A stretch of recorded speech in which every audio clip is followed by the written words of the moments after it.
నమస్తే, welcome to editor analysis. విశాఖలో YCP ఖాళీ అయిపోతుంది. జీవీఎంసీని ఇప్పటికే కూటమి కైవసం చేసుకుంది. విన్నంతా వన్ సైడే అన్నట్లు జరిగిన నేపథ్యం చాలా ఉత్కంఠగా మారింది. వైసీపీ ఎట్టి పరిస్థితుల్లోని కూడా గ్రేటర్ విశాఖ మున్సిపల్ కార్పొరేషన్ని వదలదు, వీళ్ళేదో ప్రలోభాలు పెడతారు, చాలా అన్యాయాలు చేస్తున్నారు. గతంలో కూడా జరిగింది అదే కదా. ఎవరు అధికారంలో ఉంటే వాళ్ళకి ఇచ్చేవలసిందే. మీరు ఆ రకంగానే చేసుకున్నారు కదా. ఈరోజు బాధపడే ప్రయోజనం ఏముంటుంది? 29 వరకు కూడా వెయిట్ చేయాల్సి ఉంటుంది. అయితే ఇందులో కీలకమైన అంశాలు, మాజీ మంత్రులు, మాజీ ఎమ్మెల్యేలు పూర్తి స్థాయిలో జనసేన వైపు ఎదురు చూస్తున్నారు. అదో అక్కడ మనకు వేస్తున్న విజువల్ మనం చూడొచ్చు. తిప్పల నాగిరెడ్డి గారు, అలాగే అవంతి శ్రీనివాస్ గారు. అవంతి శ్రీనివాస్ గారు కుమార్తె కార్పొరేటర్ 6th వార్డు, ఆవిడ ఆల్రెడీ జనసేన తీర్థం పుచ్చుకున్నారు. తిప్పల నాగిరెడ్డి గురించి వేరే చెప్పాల్సిన అవసరం లేదు. పవన్ కళ్యాణ్ గారి మీదే 2019లో గెలిచిన వ్యక్తి. మరి వాళ్ళ అబ్బాయి కూడా జనసేన గ్లాస్ గుర్తు వైపు జై కొట్టాడు. సో వరుసగా మాజీ మంత్రులు, మాజీ ఎమ్మెల్యేలు, పిల్లలు వెళ్ళిపోతున్నారు. ఇంకా తర్వాత వాళ్ళు కూడా నెమ్మదిగా వస్తారేమో. ఎందుకంటే జగన్మోహన్ రెడ్డి గారి దగ్గర బాగోదేమో అని చెప్పి కాస్త వాళ్ళు ఆచితూచి అడుగులు వేస్తున్నారు. ముందైతే పిల్లలను పంపిస్తున్నారని వస్తున్న టాకు. అయితే తిప్పల నాగిరెడ్డి గారు చాలా ఆవేదన వ్యక్తం చేస్తున్నారు. పవన్ కళ్యాణ్ గారి మీద గెలిస్తే నాకు మంత్రి ఇచ్చేస్తారు, నేను మినిస్టర్ అయిపోవచ్చు అని పాపం ఆయన చాలా ఆశపడ్డాడు, చాలా కలలు కన్నారు. కానీ ఆయన అసలు పట్టించుకోలేదు. కరివేపాకులో తీసి పడేశారని అనొచ్చేమో. ఎందుకంటే ఆయన కూడా వయసు అయిపోయింది, అంత యాక్టివ్గా ఉండలేరు. వాళ్ళ పిల్లలకు కూడా ఏదో వారసత్వంగా ఆ ఇన్ఛార్జ్ ఇస్తారంటే అది కూడా జరగలేదు. అంటే వైఎస్ఆర్సీపీలో పూర్తిగా అన్యాయం జరిగింది. ఇంక మేము అక్కడ ఉండి ఏం ఉద్ధరించాలి? 4 సంవత్సరాలు ఈ బాధలన్నీ ఎవరు పడతారు? ఇది వాళ్ళు తీసుకున్న నిర్ణయం. ఈ నేపథ్యంలో ఆ నాగిరెడ్డి గారు చాలా ఆవేదనతో మాట్లాడుతున్న బయట ఒకటి ఉన్నది వినండి. మరి 2019లో కూడా పవన్ కళ్యాణ్ పోటీ చేస్తుండ నాగిరెడ్డి పరిస్థితి ఏంటని విజయసాయి రెడ్డి గారు అడిగారు. సార్ గెలుస్తాననుకుంటే మీరు టికెట్ ఇస్తారు. తెలుగుదేశం పార్టీ అధ్యక్షుడు ఎమ్మెల్యేల్ని టౌన్లో కలవడం, దరిమిలా అక్కడ నేను జనసేనలో జాయిన్ అవుతాను రామకృష్ణ గారి ద్వారా అనడం, ఇవన్నీ కూడా తెలిసిన తర్వాత ముందు కూడా తప్పుడు పని చేయొద్దు బాబు, నేను బ్రతుకున్నంతకాలం, నా బంధులో ప్రాణం ఉన్నంతకాలం రెండో పార్టీకి మీరు వెళ్ళడం కానీ మీ ఇద్దరు అందములు విడిపోవడం కానీ మంచిది కాదని శుక్రవారం నాడు మా ఆవిడ అన్నది. ఈరోజు అలాంటి మాట్లాడకని. శుక్రవారం నాడు ఆడి ఇంటికి వెళ్ళి ఎట్టి పరిస్థితుల్లో పార్టీ మారకు, నన్ను బ్రతుకున్నంత వరకు కలిసికట్టుగా ఉండాలా, వైఎస్ఆర్ పార్టీ ఉండాలా అని చెప్పాను. కానీ నా మాటని లెక్క చేయకుండా నాకు అర్జెంట్ అయిన పని ఉందని చెప్పి ఆ రోజునే టౌన్లో తెలుగుదేశం ఎమ్మెల్యేలే పల్లా శ్రీనివాసరావుని కలవడం జరిగింది. దరిమిలా కూడా నేను ఆయనతో మాట్లాడడం జరిగింది. నేను ఎక్కడికి వెళ్ళిపోను, నేను ఓటింగ్లో పాల్గొను, నేను ఎవరికి కూడా ఏ పార్టీకి సపోర్ట్ చేయను, ఇంట్లో ఉండిపోతాను అని చెప్పిన వ్యక్తి. ఇదండి ఆయన ఆవేదన. అది నా మీద ప్రమాణం చేశాడు, ఒట్టు పెట్టాడు, కానీ నా కొడుకు వెళ్ళిపోయాడు. వెళ్ళిపోకపోతే ఏం చేస్తారు? ఈ టైంలోని ఉండి ఏం చేయాలి?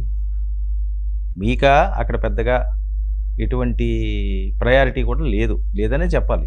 ఏమి ఇచ్చారు ప్రయారిటీ? పవన్ కళ్యాణ్ గారి మీద మీరు గెలిచారని చెప్పి తెగ సంబరపడ్డారు, ఉత్సవాలు చేసుకున్నారు. కట్ చేస్తే రాష్ట్రంలోనే 2024లో 2019లో మీరు గెలిస్తే రాష్ట్రంలోనే అత్యధికంగా మెజారిటీ వచ్చిన స్థానం గాజువాక. పల్లా శ్రీనివాసరావు గారు మీ మీద గెలిచిన రికార్డు అది స్టేట్లోనే. అంటే మీరు 19 నుంచి 24 వరకు ఎంత అద్భుతంగా అక్కడ పాలన సాగించారన్న దానికి ప్రత్యక్ష నిదర్శనం ఆ ఓట్ బ్యాంక్. రాష్ట్రంలోనే హైయెస్ట్ ఓటు అంటే ఇంక మరి ఆలోచించండి. ఆ మెజారిటీ మామూలు మెజారిటీ అది. సో ఇలాంటి పరిస్థితుల్లో మీది ఎలాగైనా మీ తరం అయిపోతున్నది. మరి పిల్లల భవిష్యత్తు చూసుకోవాలి. మరి భవిష్యత్తు వాళ్ళకి జనసేనే కనిపిస్తుంది, పవన్ కళ్యాణ్ గారే కనిపిస్తున్నారు. ఇంక వేరే ఏముంది? తెలుగుదేశం పార్టీ హౌస్ఫుల్ బోర్డులు పెట్టిస్తుంటే ఎప్పుడు అక్కడ అంత ఈజీ కాదు అందులోకి వెళ్ళడం. ఇప్పుడు జనసేనకి ఆపర్చునిటీ ఉన్నది కాబట్టి పిల్లోడు వెళ్ళాడు. దాని గురించి మీరు బాధపడినా, ఆవేదన పడినా, ఏం పడినా సరే వచ్చేది ఏమి ఉండదు. ఇప్పుడు ఏమైంది? జీవీఎంసీని కూడా వాళ్ళు కైవసం చేసుకోవడం జరిగింది. ఎట్టి పరిస్థితుల్లోనూ చేసుకోమన్నారు, శబదాలు చేశారు. సో ఇంక వదులుకోవాలి. ముఖ్యంగా ఉత్తరాంధ్ర ప్రాంతంలో ఫుల్ ఫోకస్ పెడుతున్నారు. జనసేన విస్తరిస్తుంది. ఎన్ని అవమానాలు పడ్డారో అంత కసి తీసుకుంటున్నారా అని అనిపిస్తున్నది ఇప్పుడు చూస్తుంటే ఆ రిజల్ట్స్ అవి. ఎందుకంటే 21 స్ట్రైక్ రేట్, 100% స్ట్రైక్ రేట్ తోటి అసలు ఎవరో కూడా కల్లో కూడా ఊహించుంటారేమో, పవన్ కళ్యాణ్ గారు కూడా అనుకుని ఉంటారేమో. కానీ ఆయనకి ఆ కాన్ఫిడెన్స్ ఉంది, ఆ కసి ఉంది, ఏదో చేద్దామని. సో అది ప్రజలు మద్దతు పలికారు, ఒకసారి చూద్దాం, రుచి చూద్దామని. మరి అలాంటప్పుడు ఆపర్చునిటీ వచ్చిందంటే ఎవరైనా వదులుకుంటారా? లూజ్ బాల్ పడింది అనుకోండి, బ్యాట్స్మెన్ ఖచ్చితంగా దాన్ని స్టాండ్స్లో కొడతాడు, కొట్టకపోతే ఇంకా వేస్ట్ ఇంకా అక్కడ. సో అదే పరిస్థితి, అవకాశం వచ్చింది, 21 ఇచ్చారు, ఇంకెక్కడి నుంచి ఎలా ముందుకు తీసుకువెళ్ళాలి, ఏ రకంగా వెళ్ళాలి, అదే ఆలోచనతో ఉంటుంది, అదే వ్యూహంతో ఉంటారు. ఉత్తరాంధ్ర ప్రాంతంలో ప్రధానంగా మనం చూస్తున్నాం, రాయలసీమ అవన్నీ కూడా మరి ఫ్యూచర్లో విస్తరిస్తారేమో కానీ ఉభయ గోదావరి జిల్లాలు, శ్రీకాకుళం, విజయనగరం, విశాఖపట్నం స్వీప్ చేసే విధంగా చాలా కీలకమైన నియోజకవర్గాలు అవి, చాలా కీలకమైన నియోజకవర్గాలు. జనసేన అక్కడే పూర్తి స్థాయిలో బలపడుతుంది. ఇప్పుడు విశాఖ, అలాగే శ్రీకాకుళం, విజయనగరం అన్ని ప్రాంతాల్లో కూడా ఏ రకంగా పార్టీని బలోపేతం చేయాలి, బలమైన లీడర్స్ను ముందుగా పార్టీలోకి తీసుకోవాల్సిన అవసరం ఉందండి. జనసేన అనేసరికి పవన్ కళ్యాణ్ గారు ఫ్యాన్స్ అనో లేకపోతే నార్మల్గా ఉండే పర్సన్స్ అందరూ ఉంటుంటారు, బాగా బడాబాబులు చాలా తక్కువ ఆ పార్టీలో ఎలక్షన్ ఎదుర్కోవడానికి. కానీ మొన్న ఎన్నికల్లో మనం చూస్తే 2021లో ఆయన వ్యూహం మార్చాడు. ఇలా అయితే మనకు వర్కౌట్ అవ్వదు, 2019 రిపీట్ అయిందంటే పార్టీకే మనుగడ కోల్పోయే పరిస్థితి ఉంటుందని చెప్పి ఆయన 24లో చాలా సాహసం చేశారు, కొంతమందిని తీసుకున్నారు. ఎన్ని అవమానాలు పడ్డాడండి అసలు ఆయన. 25 అన్నారు, నువ్వు ప్యాకేజ్ తీసుకున్నావు, చంద్రబాబు నాయుడు ఏదో ముష్టి ఆ ముష్టి ఎత్తుకున్నావు, ఒక మాట 2 మాటలు అన్నీ పడ్డాడు. సైలెంట్గా ఉన్నాడు. సైలెంట్గా ఉంటే పవన్ కళ్యాణ్ గారు చాలా డేంజరు. ఆయన వైలెంట్గా ఉంటే ఆ నిమిషంలో కక్కేస్తాడు.